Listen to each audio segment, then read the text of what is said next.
Joining us today on the Everyman podcast is an entrepreneur. He's an NFL veteran. He's an absolute everyman.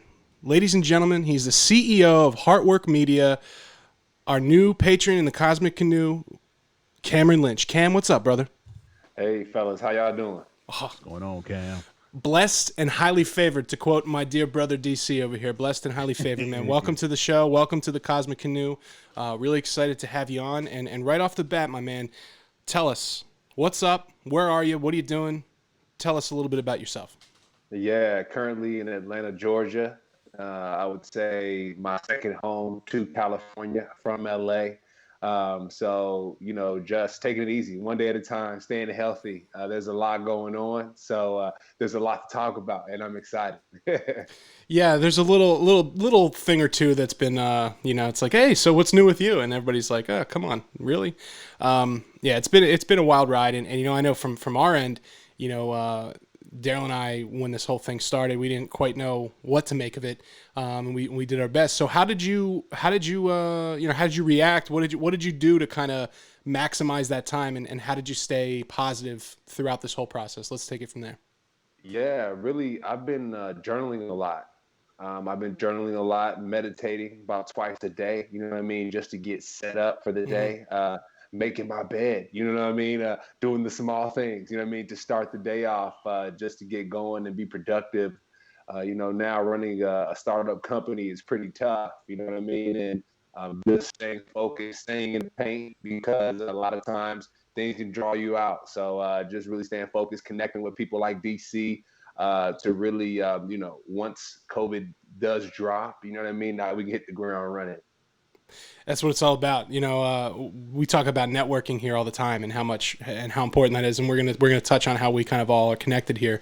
But it's funny is you mentioned the startup and cleaning your room, taking care of your bed. It's shout out to the great Jordan Peterson. I don't know if you're familiar with his kind of his work, but a lot of his stuff is about start with your room, clean your room, get your shit in order, and you'd be amazed that if you can start by making your bed, and then you fold your socks, and then you just keep building and building, next thing you know, you start your own business. And I think there's a lot of truth to that. And I'm curious, tell us about, if you care to share, I know it can be a personal thing, but what's your meditation routine like? That's something I'm really fascinated in, because a lot of successful people that I kind of, aspire to be like, I find that they all kind of spend some quiet time in the morning or the night or whenever, kind of centering themselves or meditating or becoming intentional.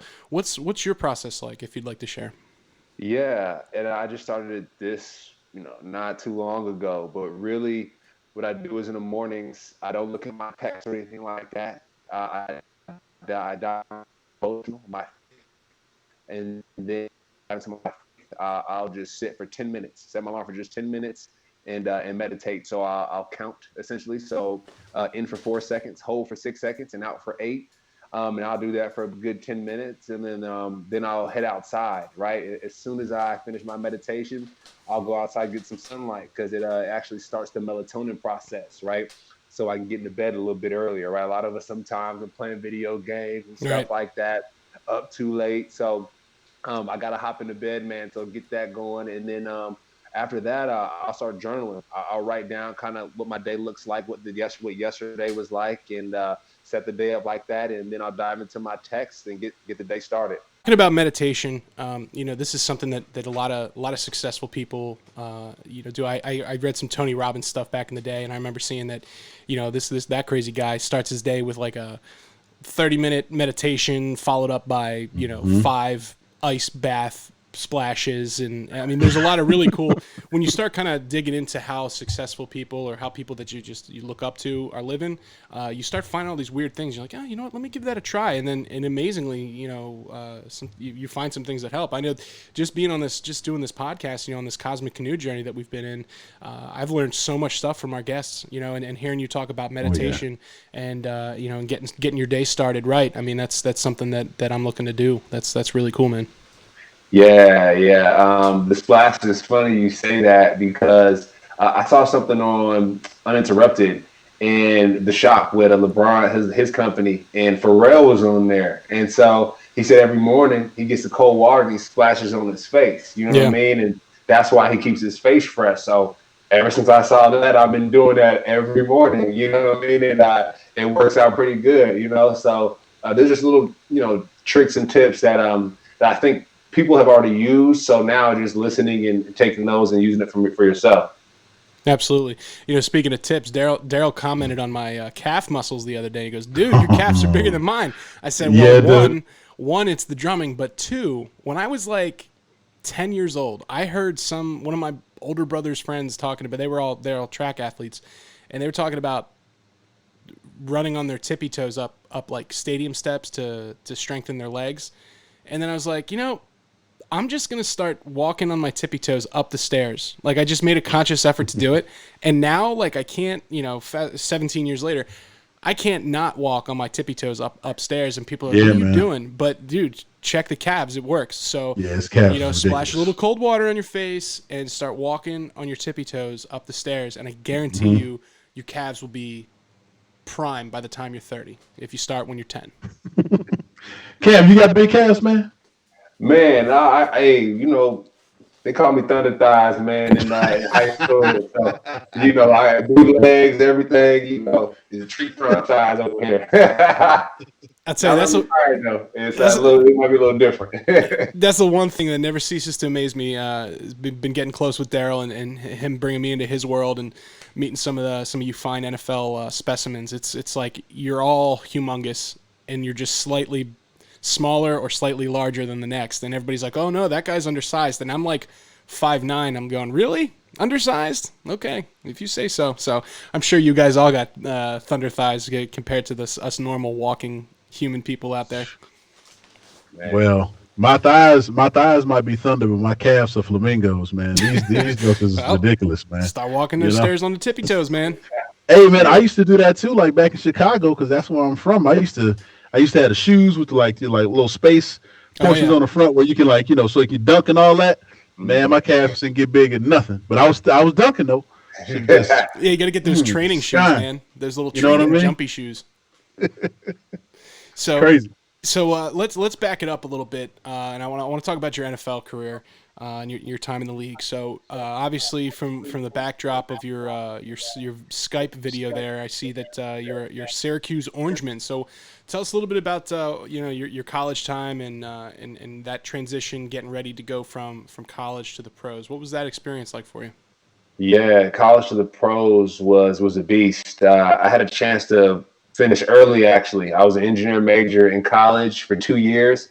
So me and DC were talking some anime and whatnot, Dragon Ball Z, Naruto. Like, I'm a big nerd. You know what I mean? I took all AP classes in high school, physics, calc, engineering major in college. And then I realized, having a full-time job as in football and then being an engineering major, that don't really mix like that. You know what I mean? Yeah. Especially you want to excel in one. So I went to economics and I graduated a semester early. So I had a chance to apply to grad school, depending on how football went, and started training for the NFL. So I had that last semester to train, apply to grad school, study for that, for the GRE in that way. And then that transition, man, from college to the NFL was a beast. I mean, undrafted DC. I mean, were you drafted, DC?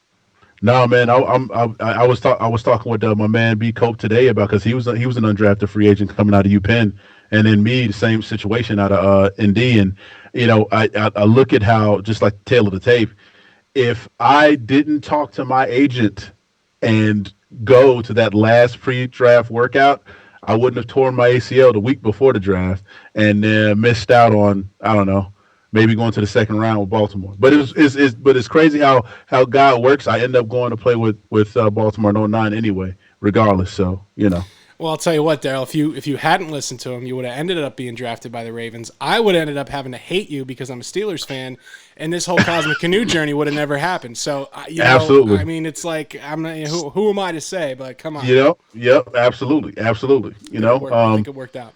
But no, Cam, you know what it is coming out of just being an undrafted free agent. It's a little bit different. You don't got that cushion for when you're drafted. You know what I mean? So like when you come in, you got to be firing on all cylinders, and you have to impress everybody, player personnel, special teams coach, position coach, D coordinators, offensive coordinators, because you have to be a team guy, from soup to nuts all throughout the organization. Soup to And, nuts.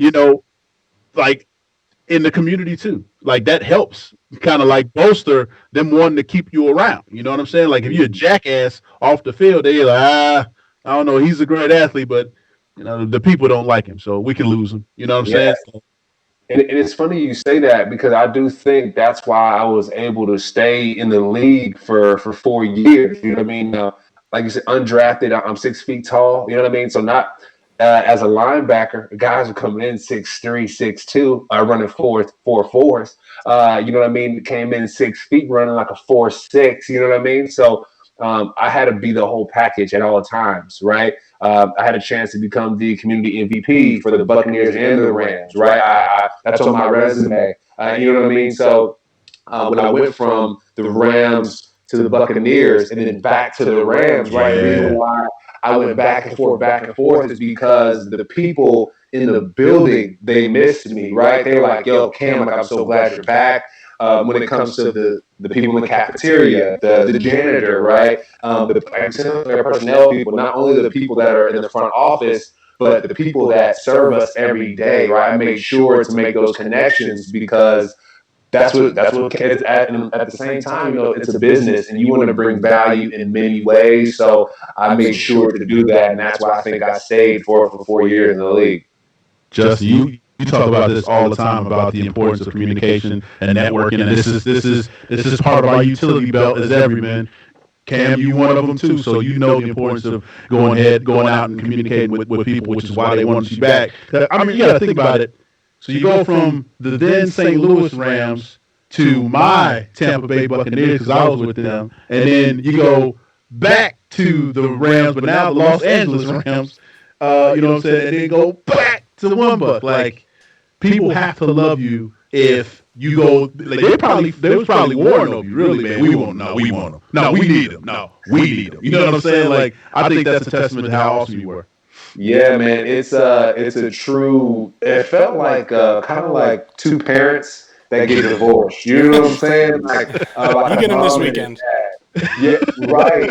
Exactly. Like back and forth, back and forth. But it was really cool because now that I'm retired, I can still dip into those, alumni, the alumni bases there, right? So whether it be through Twitter, I'm cool with the social media girls that run the Twitter, for each team, and I'm still in those environments. And a lot of guys, when they retire, they completely remove themselves or they don't get back to it. But just creating those relationships allow me to still be connected, man. And I think that's extremely important for these young guys that are coming out, or even if you're in college or high school. Just make sure you treat people the right way because you never know. You never know. Absolutely. One thing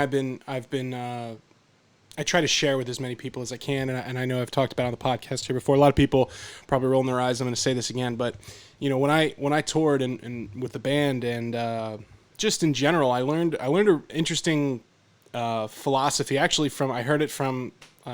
I'm a big pro wrestling fan, as you say. I got Macho Man behind me there. I heard Chris Jericho talk about this concept, and he's interesting because he's a pro wrestler, but he also has a band that tours, and then he also he writes books, and he's a podcaster. So he kind of bounces between a lot of different things. And when I get to a show, my band's loading in or whatever, the first person I go and shake hands with and introduce myself to and build a rapport with and just get to know them and they get to know me is the sound guy. Okay, because the sound guy in a venue, that's pretty much the guy who can make or break you. You could be the best band in the world, but if you have a sound guy who just is having a bad day and he doesn't like you for whatever reason, make you sound terrible, make you look awful. They can keep the lights all off and you're just playing in the dark. I mean, they've got a lot of control over what's going on. And, people kind of come in, they get that rock star attitude, whether it's, I'd imagine I've never been in an NFL locker room, but I can imagine you have that, thing going on. And some people want to stay in their circle and just kind of kiss up to the big guys or whatever. But I found that when you make that connection from the bottom up and you go to the guy that you identify as the guy or the girl who's doing the hardest job, the hardest work, and you relate to them and you come to an understanding, that for me has always had great results. And hearing you talk about, not just making a connection with your teammates and your coaches, but the staff that's helping you, along the way, that's feeding you, that's cleaning up the cafeteria, all those things, the grounds crew, the janitors. I mean, there's a whole system in place behind these NFL teams, and that's why the certain franchises are perennially successful, because they have it from the ground up. And hearing you talk about that it's very cool, because I was just having this conversation with a colleague at work today, starting from the ground up and working your way through everyone, and because if you do it that way, you'll get everywhere, and you'll find a way to impact the people that you need to, when you treat everybody, not only the way you want to be treated, right, but you treat everybody like a star. Mm-hmm. And it's funny you say that too, because DC, as you know, in Tampa, man, it's stupid hot. I mean, 110 degrees, 15 degrees at 10 a.m. We talked about this earlier. And I have to run through offensive linemen or run around offensive linemen that are 300 and some pounds, you know what I mean, to make a football team as an undrafted person. And so the group of people that I do make sure that I'm connected with like this are the athletic trainers, right? Because they bring that Pedialyte, they bring that water. And out there in Tampa, man, I needed it all, right? Playing special teams, special teams guys, we run more than everybody else on the team, because not only do we have our own practices sometimes as special teams players, but we have to go and do the same linebacker drills or same position drills that the guys who are getting paid millions of dollars to do. So not only are we undrafted and have to make the team in this crazy heat, but we got to play special teams. I remember in St. Louis, Coach John Foster, man, probably one of the best coaches that I've ever had in the league. Yeah, I mean, even in college and high school, he's with the Dallas Cowboys now. But we used to, a training camp in St. Louis. It got hot there too now, but we used to have a full padded practice before everybody else came outside, about 25 minutes. And it's like a gauntlet. I mean, it's just one ball and like three guys, and one person has to come up with the ball. You know what I mean?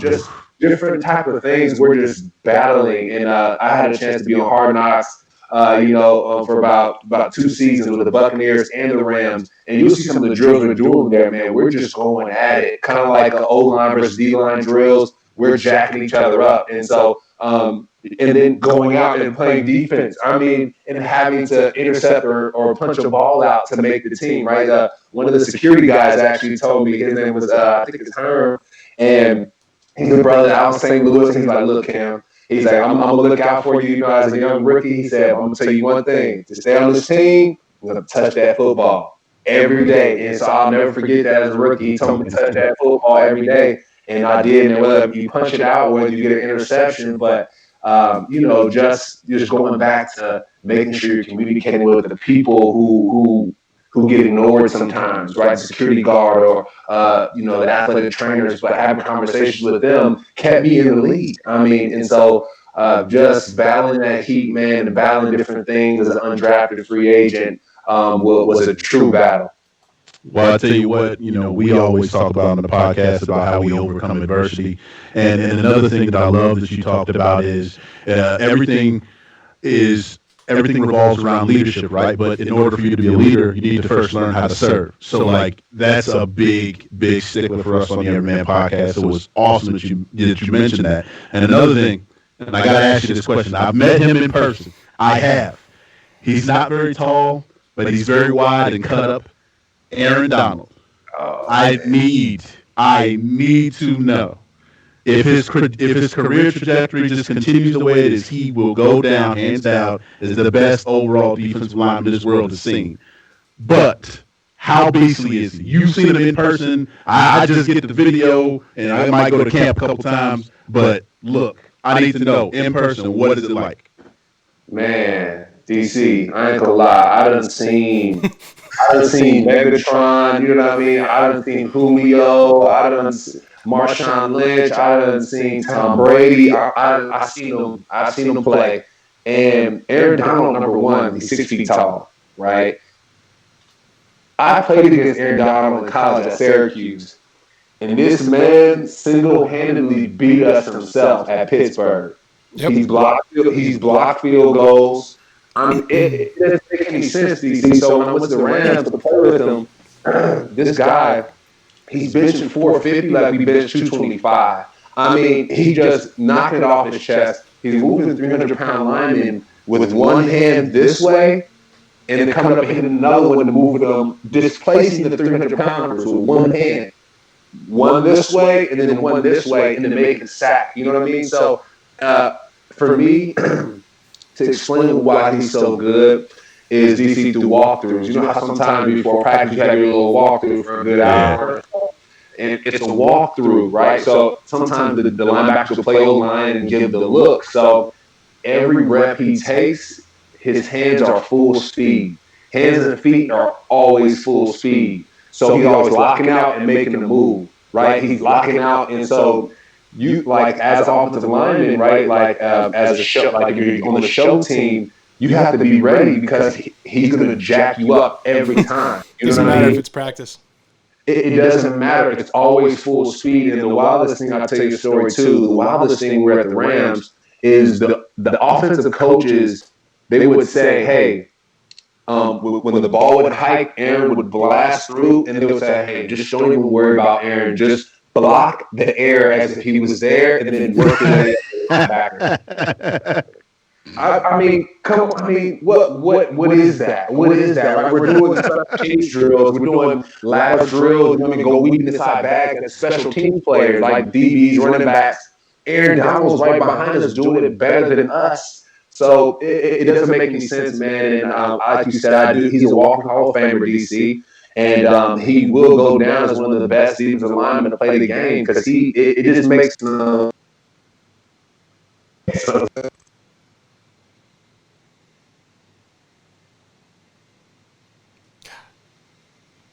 I think we lost you a little bit. Yeah, we there. lost you there. What was that last bit about Aaron?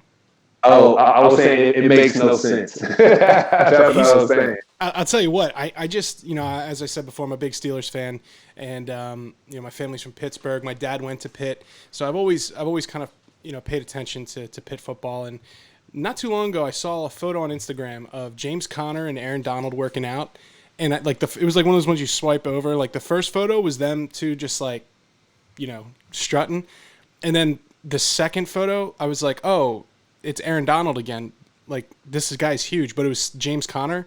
And, like, you look at the two of those guys, and they're like obviously Aaron Donald, they're both huge, but, like, we're getting to this point now with professional athletes, and yourselves, both of you guys included, where it's like everyone is, like, the same size, but varying levels of speed and power.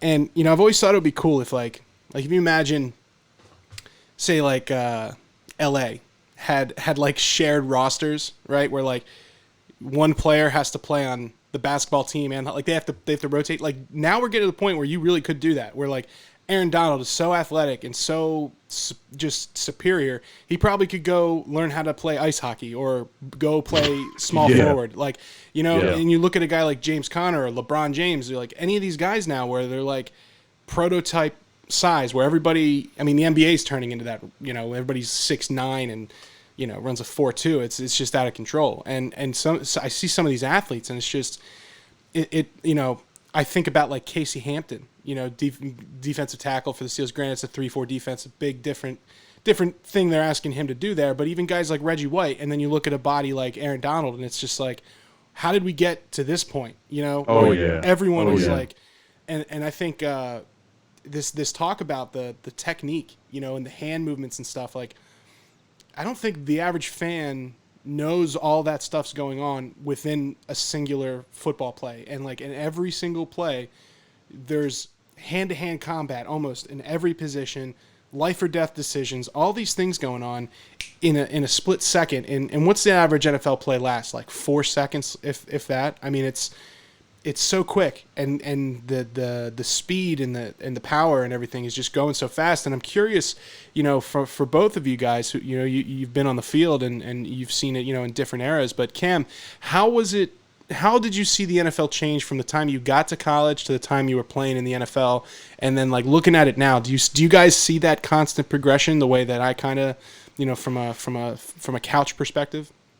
Yeah, yeah. What I would say is getting a lot faster, man, and it's really, coming out of high school, playing out here in Georgia, right down south, where you got these old school coaches. It's 907. It's downhill. You go smack the running back, the fullback in the mouth. No, you smack the fullback in the mouth. Excuse me. Get past him and make the tackle.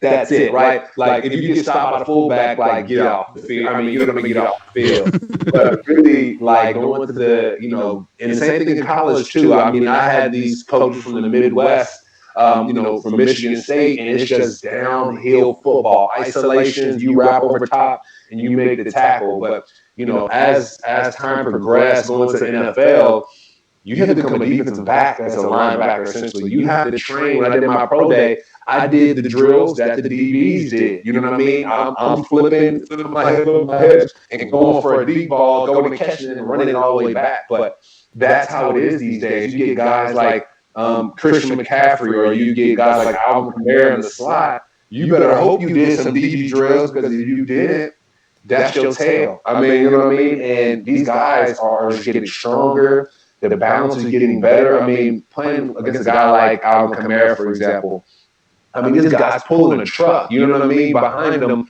and he's balancing. I mean, his 10 toes are on the ground. He's not wobbling, and he's going forward, So it's a different ball game, man. It's a Super Saiyan thing. These guys, you know what I mean? These guys aren't super but Aaron Donald is like a Super Saiyan, and it's like an inner power, inner fire that puts you forward. You know what I mean? It's not that, I'm 6'5" and I'm about to raw. It's like I have it inside, and the training inside has built me like this. So when that ball snaps, I'm way past you, or my hands in your chest, and you're now dumped on your head because I train that way. You know what I mean?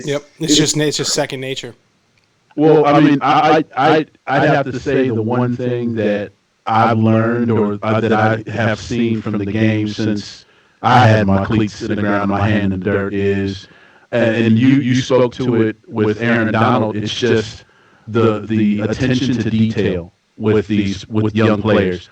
I don't know if it's because everything is popularized by the media. I don't know if it's because there's so much more content out there that showcases these players. I don't know if it's IG or IG stories or whatever it might be, where a kid, if they want to see Aaron Donald, they not only can just go on YouTube and see his highlight, or they can see some specials or some features. They can go to his social media platforms and then see intimate videos where he's with DeMarcus Ware at Von Miller's, all-pro pass rushing camp and doing these things. So then these kids, like any kid would, they want to replicate that, right? And so they put it into lyric and they put it into practice, and then that attention to detail, that fine focus to detail, you start seeing it more with athletes who really get granular with their game, who really get granular with their craft, and who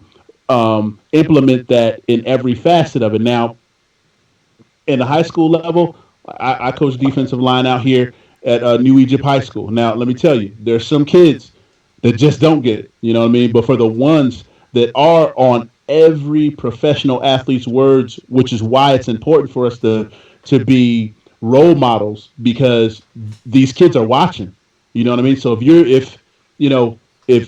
you're not doing what you're supposed to be doing, they're going to see that and think, well, hey, that's what I'm supposed to do, and then we're going backwards. But if you're like the Aaron Donalds of the world, or like you, Cam, or Brother Jay, even you, now this is cross platform, cross vocation, the fine focus nature to the details.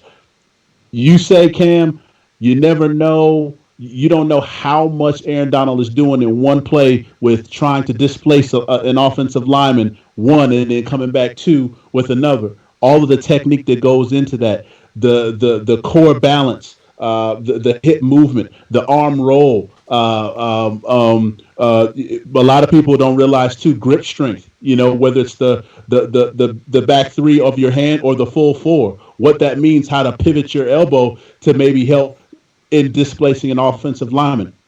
all of those little things happen 3 or 4 seconds, like you said, Brother Jay. Brother Jay, you putting this whole podcast together through OBS, the LEDs, everything you see going on back there, this whole thing right now is all because Brother Jay is always on the little things just to make this whole podcast thing work, which is why I love him. That's why I call him my brother. But also, it's the little things in this through OBS, through Skype, through Zoom, which we might move to. Cam, in your work with HeartWork Media, all the things that you do for production, and then here even at NFL Films, what we do, to make the best sports documentaries in the world. It's all because of the little things. I see it in football. I see it as these kids get older. I'm trying to tell you, some of these kids, Cam, are 6'6", 280 pounds, and yes, are Rudy Hueys, and got all types of just Herculean strength and don't know what to do with it.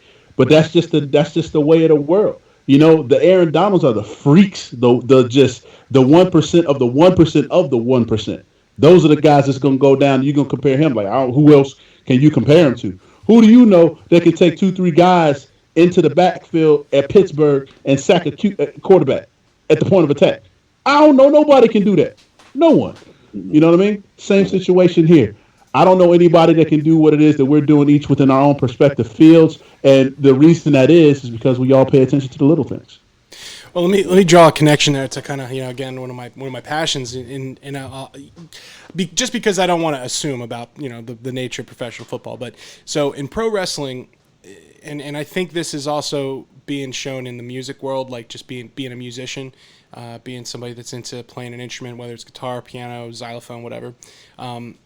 The NFL, the generation of players now, these guys that are 21, like these 21-year-olds that are coming into the league now, they grew up during the peak media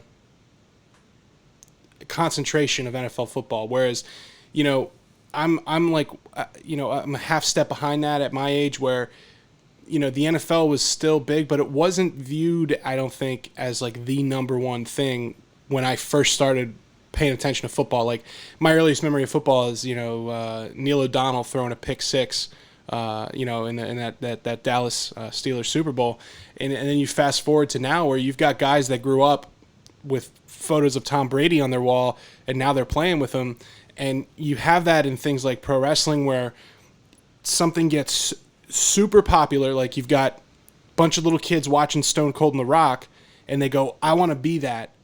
Whereas the previous generation, the Stone Colds and the Dwayne Johnsons of the world, they got into pro wrestling as a means to an end because they had been either pro athletes or they got injured or they were trying to do something else and they kind of fell into professional wrestling, and then they just had that type A personality and all those intangibles and got themselves to the top, versus a kid now who's sitting there watching Monday Night Raw and they go, I want to be a pro wrestler. Now they can go and they can find all of the information.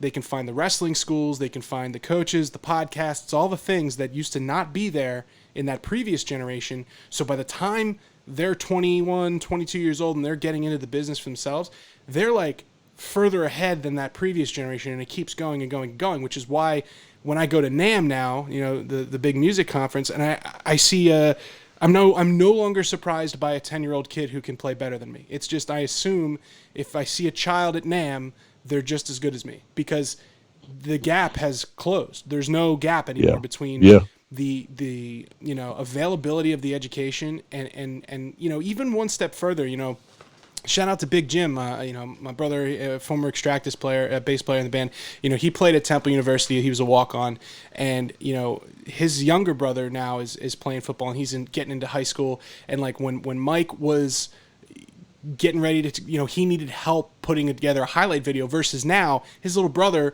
is making highlight videos for the whole team. So like little things like just like imagine, Daryl, when you were in high school, it was an extreme expense probably to have a family member in the stands, with a video camera. You know how expensive that shit was? Nowadays, not only does everybody have a video camera, but my nieces can they could cut a highlight reel on iMovie with their iPads now. You have this convergence of access to the information, the popularity of the sport, and then just more tech savvy generation. And it's like the ones that are really in trouble is like we all think, yeah, like Aaron Donald, he's a living legend, no doubt about it.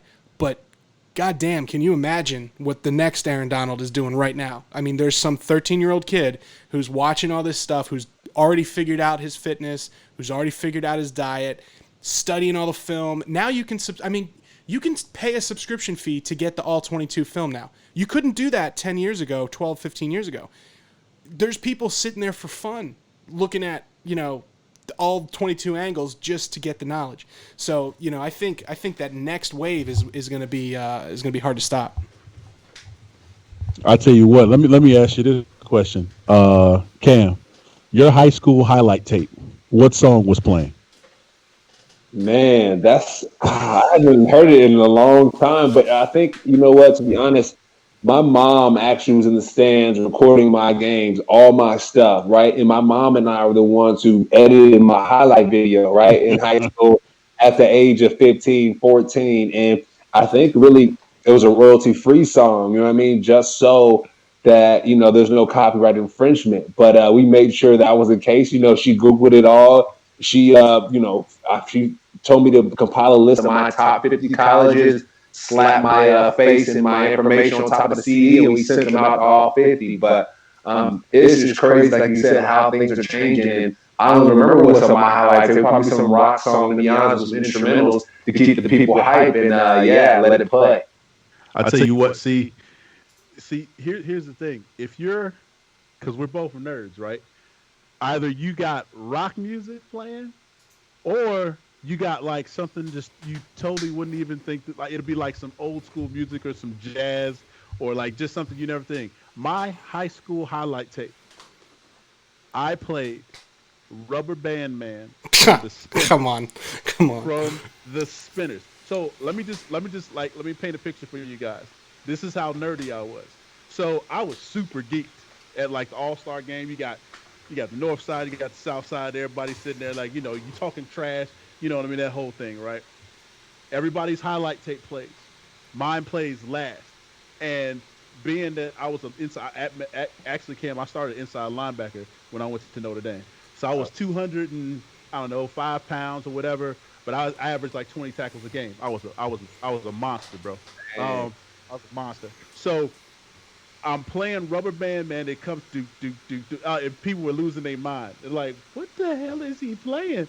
And the cool thing about it is, every offensive lineman, every running back, every wide receiver, right? Everybody on offense that was on the other all-star team was getting broke off in my my highlight tape playing to Rubber Band Man, the Spinners. I'm telling you that if you want to make some people mad, put Rubber Band and the Spinners on anything. You're gonna be like, what is going on right now? That was my highlight tape. I thought about doing some like White Zombie or some stuff for like but I went with Rubber Band Man and Spinners just because can't beat it. Do that. I'll tell you what, this might be a new segment on the Everyman podcast with our NFL veterans. Is show us your highlight reel. Let's see your high school highlight tape. I think that could be a new segment. Yeah, we could do that. We could definitely do that. That's awesome, man. Yeah, I mean it's we're in for a treat, and I started when I looking back when I made the biggest jump personally with my drumming. It was when I got some GoPros and I started recording every practice, and then as soon as I was done, I just watched back and took notes, and I just treated it like an athlete would treat getting ready for a game.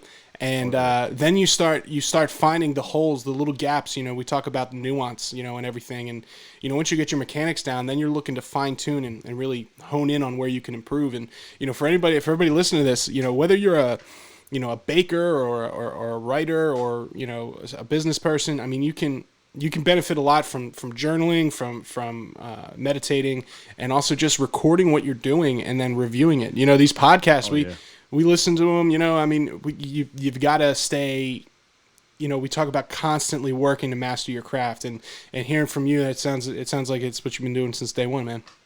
Mm-hmm. Yeah, man. Like you said, going back and reviewing the tape, that's important. And even when I journal, before I start that fresh page, I'll go back and look at yesterday's page. Like, oh, okay, I talked about this, and this, and then it'll catapult me to think about what I want to do, speak about next. And also, too, I realize when I journal, I say a lot, looking forward to or excited about this. And I'm like, I got to change that up a little bit, right? Because if someone were to look at it, they're like, hey, don't you know any synonyms for these words, right? So I think Right. that just going back and reviewing that's big. So yeah, it's very important. Yeah, it's something that everybody can. I mean, none of us are, maybe except Mr. Aaron Donald, but I'm sure Aaron Donald is still studying up, and he's probably doing that right as we speak. He's looking down at his Microsoft Surface or whatever the official tablet is of the NFL nowadays, and I mean, even stuff like that. That's got to have made a huge difference. Were you using those when you were playing, Cam? The surfaces in between plays and stuff. Oh yeah, most definitely. Well, I wouldn't say in between plays, Well, I as got much. in between series, I should say. Yeah, yeah, in between series, and it's funny too because people learn differently, right? And for me, sometimes they put our plays in the Microsoft tablet, but I was a person that I liked the book. You know what I mean? The old school book with the actual drawings. You know what I mean? And some guys they can flip through that tablet, but for me, I'm like, okay, what if I leave my charger, or what if something happens and it Right. defaults, or you spill some water on it? Then I can't use it, right? Then I have to go back to the book. So I'm like, let me just cut the fat and just get to the book. But it's just crazy to me because Quan Alexander, I played with him at the Buccaneers, and now he's in San Fran. And his birthday is August 3rd, mine's August 4th. So training camp, he would come to my house and we would kick it there. Go to practice because I live closer to the facility, and just seeing him, his routine. Right, I was a special teamer, and he was a full-time starter on defense. So anytime we get back to the house, man, he just go right to his iPad and be looking for hours. Like that's the only thing he's looking at. He's looking for hours, right? Me, I would look at mine and then I would go to my email and handle things, in business or media, and do different things. But constantly looking at his stuff and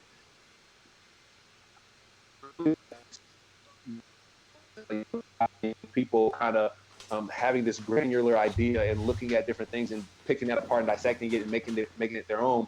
Um, it's really wild because I'll never forget this. It was my fourth season playing in the league, and we were playing the Redskins for the fourth preseason game.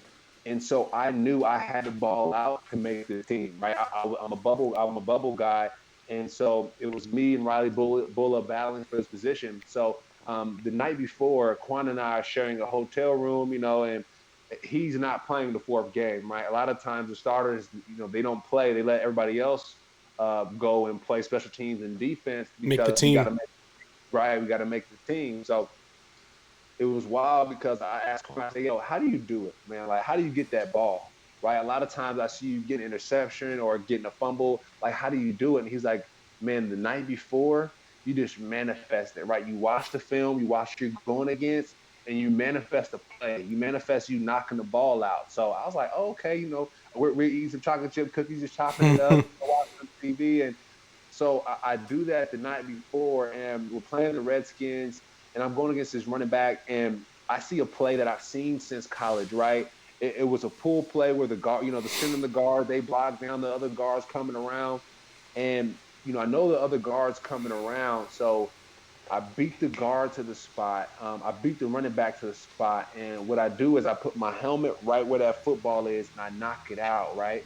I knock it out and I get up and I hit the Millie Rock. You know what I mean? Because I knew I made the team. I knew I manifested it. I knew I did what I was supposed to do to achieve that goal, right? It's just like that granular focus, and it's just wild to see sometimes the the athlete to find the success in the position as a linebacker, or you got your Todd Gurley's or Aaron Donalds, but just the focus and the detail, and a lot of it is neck up. Yeah, A lot of neck up. You know what I mean? A lot of it is absolutely. like you looking at what are you seeing, what are you manifesting, where's your energy going, and a lot of that makes a difference. I'll tell you, man. Daryl and I, you know, we live it, man. From the moment we first got together and we started, brainstorming what are we gonna do? We knew that we needed to work together. We didn't know quite exactly what it was gonna be, and then by the time we cooked this up, and we said, okay, here's what we're gonna do, and we have our goals in mind and we have our focus, but we constantly talk about what are we doing? Why are we doing it? What is the goal? And what does it look like? And, Daryl has his own method of visualization. I have my own method that works for me. And I mean, you're seeing it, man. We're here in the Cosmic Canoe together, and we're paddling towards it.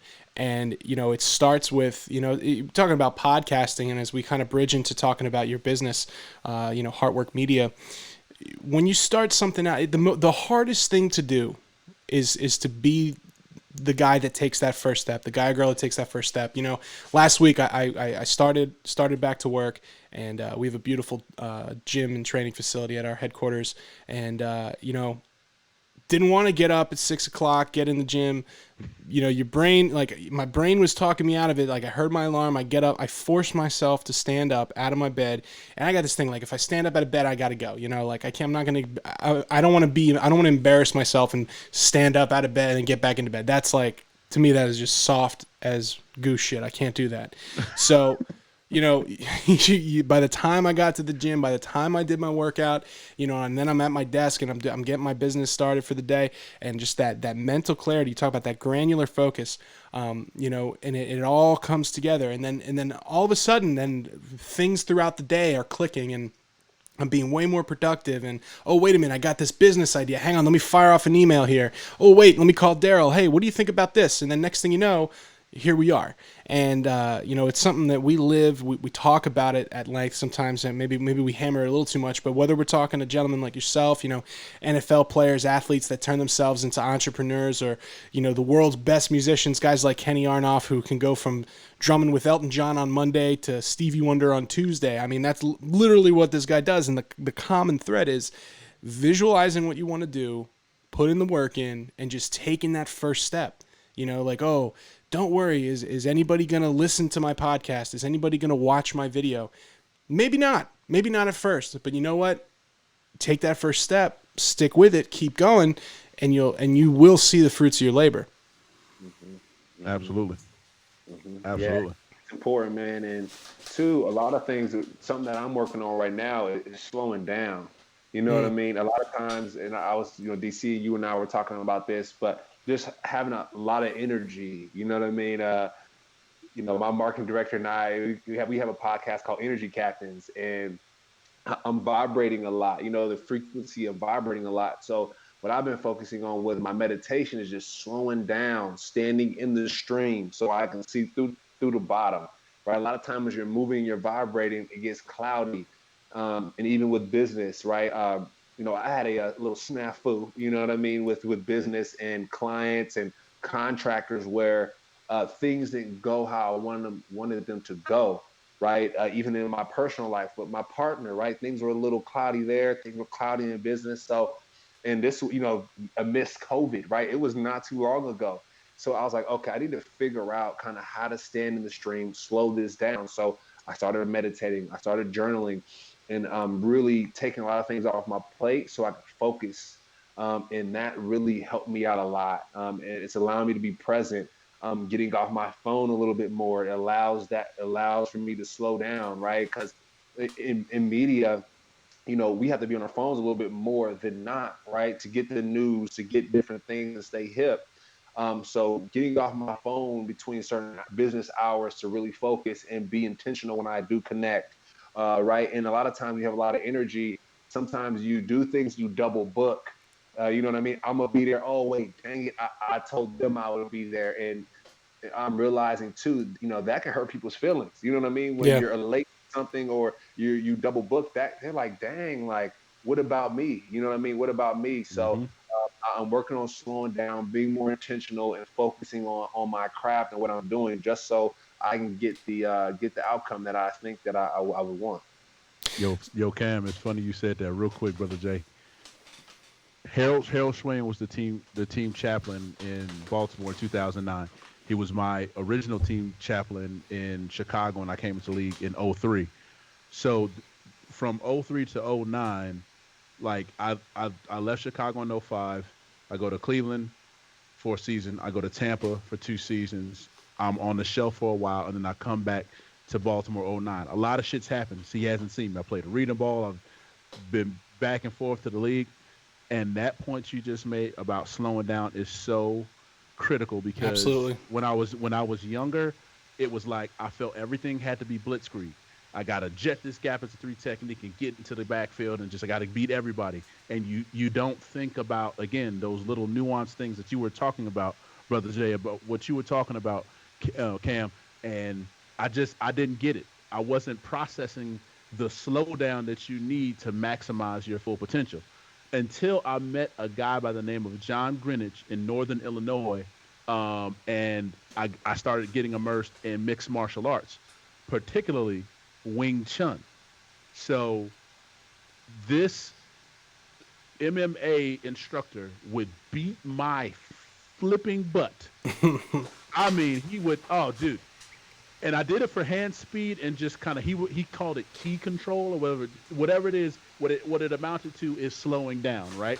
And he would say this to me, like we do this thing called chi sao. You put your hands together and you try to feel the leverage. You try to feel, the energy. You say that energy that kind of ramps up that you try to Yep. harness and hold, right?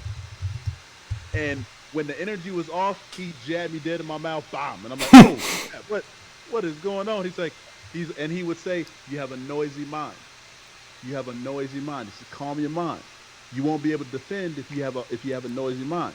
And so he got me to the point to where like I understood the flow of energy. I understood why the importance of slowing down is necessary when you want to go fast. He would say, slow is smooth, smooth is fast. And I didn't understand that when I first started with him, but fast forward to me going to Baltimore in '09, I'm going up against Marshall Yonder, right? We're in camp or whatever, and new guy on the block. I had just come in off a workout the previous day. My defensive line coach that was at Notre Dame was a linebacker coach underneath Sexy Rexy. He was a DC in Baltimore. So Harold is watching all the defensive linemen, one-on-one passes. I'm beating the brakes off of everybody. Just beating the brakes off everybody. And then after practice is over, we're going to facility. I got a big like, fro is melted into my face. Like you couldn't really tell me. Harold did not recognize me in '09 based upon when I was clean cut and shaved and goatee back in 2003 and 5. So he comes up to me, he say, hey man, great job out there, man. Like, what's your name? And I look at him and I go, Harold, you know who this is, man? It's DC. And he goes like this. He says, bro, he's like, you are a totally different player, man. He's like, your process, how you step through things, your transitions are so smooth. He goes, you must have learned how to slow down. You must have learned how to slow down. And I was like, it's so funny you said that. My Sifu, who's my MMA instructor, I said, slow, smooth, smooth, and fast. Gave him a hug, embraced him, went on into the life. But it's so cool that you just said the importance of slowing down. It means a great deal. Slow, smooth, smooth, and fast. For all y'all, every man listeners, or you got my man Cam. This is NFL linebacker saying this right now. It ain't all about how fast you're going, brother. Jay, you know about this when you be shredding on the kick. It ain't about how fast you're going. It's what you're doing. It don't necessarily got to be fast. Slow, smooth, smooth, and fast. That's right. That's right. And just to tack onto that, every drum teacher I've ever had, even like coming up here in a couple weeks, our guest Matt Halpern.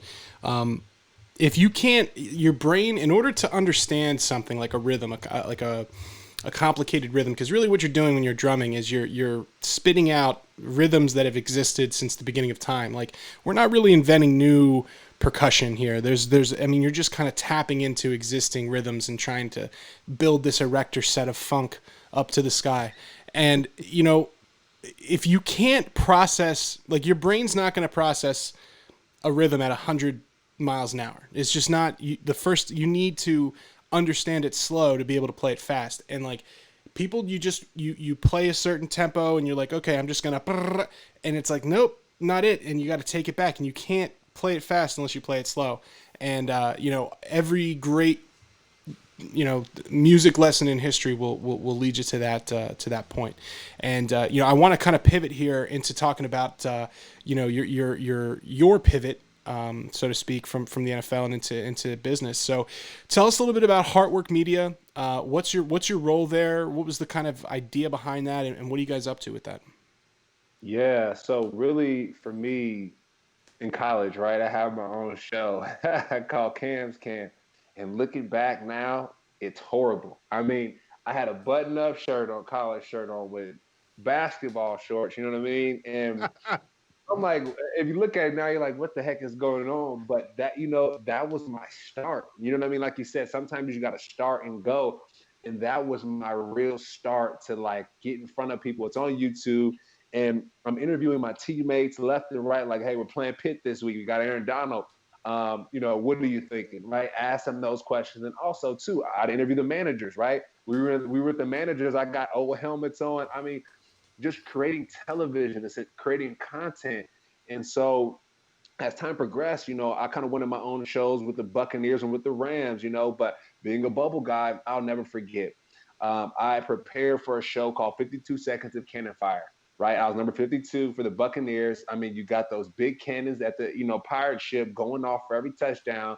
So I had my own graphic made and all that. And so the people that worked at the Buccaneers, the media folks, they were like, hey, like we can definitely launch a show this week. Oh, wait, pause on that the next week, and then pause on that. And the reason why is because they were looking to make a roster move. And I'm like, wow, like I'm at the mercy of someone else at all times when it comes to this stuff. So I was like, okay, let's time this out, right? A lot of times when you do the same thing over and over again, it gets old. So I was like, you know what? Let me just start my own stuff up. You know what I mean? Let me control my own dialogue. And that's why I started the company, is to create my own dialogue, right? I interned at Players Tribune, uninterrupted, and they have their own dialogue there, right? This is a Players Tribune shirt, power to the players. So I was like, okay, I got the answers here and here. I've done my internships here. Let me start my own stuff and bring in people that I know to create and help them tell their own story. So that's what I'm doing right now, man. And it's also and it's transforming, it's evolving into a creative agency, right? Where we're helping people boost their social media profiles, right? They're like, look, I want to get my business going. I'm wealthy. I got kids. So, hey, you help me run my social media and boost my profile. Let me know how to do it, where to go, and I'll pay you some money. So I'm like, all right, that's cool. So I'm actually right now I'm working on closing the contract out with a former Florida player, Florida alum, who won a national championship and wants to get his stuff going. So really just helping people amplify their voices through media and digital content, because I watched the BET Awards last night. I mean, they're doing this stuff from home. You know what I mean? The draft, they're doing this stuff from their houses. So really just diving into this space and being able to amplify people's voices and tell stories from the people the groundskeepers to the CEOs. You know what I mean? Few and far in between, all of those people. That's what I'm working on doing, and it's been great so far. It's funny. The two things kind of jump out to me immediately. There is, I was talking about these. You're harnessing rhythms that have existed long before you, and storytelling is like that too, in that it's the first day our ancestors sat around fire, they were drumming and telling stories. You know what I mean? Like since day one, that's what humanity has been all about. And I think Daryl touched on this earlier about NFL films, and that's one of the things that's special is that ability to tell a narrative that's going on inside of a narrative. And I think it's really I checked out, obviously I always do my research, and I checked out some of your work online and your profile and your presence there. And it looks great. It's great stuff. And I like the message. I like the idea that you're going for there. And one of the things I think is, interesting, and you can probably relate to this, Cam, is ever since we started this journey here on the Everman podcast here, at first, people like they'll entertain you, like, oh, that's cool, man, good for you, do your thing, and then you keep going with it, and then you start bringing in some bigger guests, and then one after another, people are like, how did you do that? Oh, how did you do this? How did you do that? Like, and then it turns into the conversation turns into, how do I start a podcast? How do I do this? How do I do that? Because I'm seeing what you're doing and I want a piece of it. And the thing I always tell everybody is, hey man, don't focus on getting people to come to you. Focus on making your thing first, and make your thing the way you want it, and then be passionate about it, nurture it, grow it. And then once it's where it needs to be, it's like turning on a light in a dark room. People see it, people hear it, and they want to be a part of it. And I suspect that's a lot about kind of your business too, in that, people know you, they may have a knowledge of you from your time in the league, but they want to work with you because they see what you're doing and they see what you're about, and you probably don't have to go around asking people to come to you at a certain point. Do you get what I'm saying? Yeah, and it's wild because man, I started this media company and I don't have any employees where I contract everybody. And I mean, I'm getting guys from Syracuse, young athletes who live in Georgia, like, look, Cam, I want to get into the media business. I'm not too sure what I want to do, but let me join the team. I'll do whatever. You know what I mean? And I'm like, okay, well, and I do think, slowing down and creating something regardless of who's watching or looking, that creates authenticity. You know what I mean? And people are attracted to that. And so I think for me, a lot of times I'm like, dang, I'm not posting enough on my HeartWork social media or my own personal profile. But a lot of it right now is me slowing down to create that perfect meal. You know what I mean? That I want to push forward, and I'm going to put some stuff out and do some different things, but creating that perfect meal of authenticity that represents me. I named it Heart Work Media because I wear my heart on my sleeve. You know what I mean? Like I got a lot of passion, a lot of energy, and so I want to create something that exemplifies that. And so like you said, man, I think as long as you're authentic, Yep. and you're speaking from the heart, I think it's going to come out and people are going to be attracted to that. Absolutely. And I think the other interesting piece about what you said there about players kind of hitting you up is, now this is just my opinion. I'm not speaking for Daryl here or Cam. My opinion is that I think in the coming years, a lot of smart, savvy players like yourself, I think they're going to start treating the NFL like NFL players treated college, in that, hey, this is a means to me getting to the next thing, to kind of get up and get out. And I think last year we saw that with some players out in San Francisco. There was a linebacker who retired early, and a couple players retired. They call it the health, whatever reason that they might have. But if you can make it, you can make it to that point, and you've got your head on your shoulders. You get in, you can get out, and grow whatever it is that you want to do. Whether you want to start a food truck or a television network. I think it's interesting now that athletes, and we see this play out in politics and the media all the time. I don't want to get into all that, but athletes now, I mean, just everyone in general, everyone's an everyman. It's like everybody's a 5-tool player. Everybody can cut their own highlight reel. Everybody can, program their own content. So it's going to be interesting to see, how these things progress and how many more players maybe choose to play a little less time in the league and then, try to start something up. Because now it's like every time I turn around, I'm seeing some new startup that Russell Wilson's got money invested into, or Richard Sherman, or, you name it. Everybody's diversifying. Cam, you can attest to it. It's the number one rule that we learned day one as undrafted free agents in the league. It's all about the more that you can do. It's all about the more that you can do. We get in and we feel siloed underneath the shield and just playing and thinking, okay, it's all about the more that you can do that's on this field. It's all about the more that you can do in your life. Yep. It's all about the more that you can do in your life. Hey, we were talking about B. Cope today. That brother, yo, hey, he figured that stuff out early. He was like, hey, man, Baltimore, let me go. 1.2 mil. Only got 20K from that contract. They gonna toss me out like that? Okay. I'm a smart young man. I peep game. All right, I'm gonna go in, and Brother Jay, we talk about this all the time. Being intentional, being purposeful, and being driven. All right. Cam, slowing it down, seeing how the game's being played. Hey, I'm gonna flip this thing, and I'm gonna make it work out better for me, my family, and those that are in the Cosmic Canoe that are in this thing with me. So it's all about the more that you can do. Those multiple revenue streams, all the gifts, talents, and treasures that God bestows upon you, utilizing those features in addition to the football field stuff to make things happen for yourself, for you and your family, for your friends, and the ones you hold dear. It's all about the more that you can do, man. That's it. That's all. Yeah, yeah. I think it's just like, being a Swiss Army knife, really. I started cooking. You know what I mean? I started cooking. I started reading more. I mean, I started diving into my faith a little bit more. I started doing things that I wasn't doing beforehand. I'm like, oh wow, like I do bring more to the table. You know what I mean? And You want to a talk lot of about cooking? Brother Jay can cook.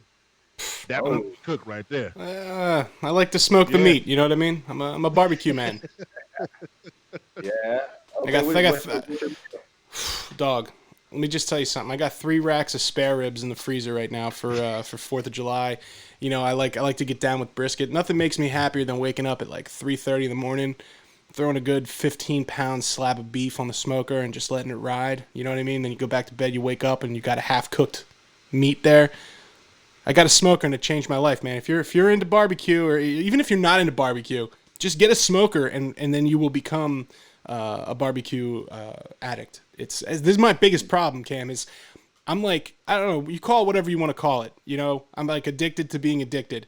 You give me like, I will find something, and be careful what you say to me, because I will take it and I will run all the way to the end with it, and then I'll be like, "Hey, Daryl, look what I did," and he's like, "Well, I guess we're doing a Twitch stream now," you know.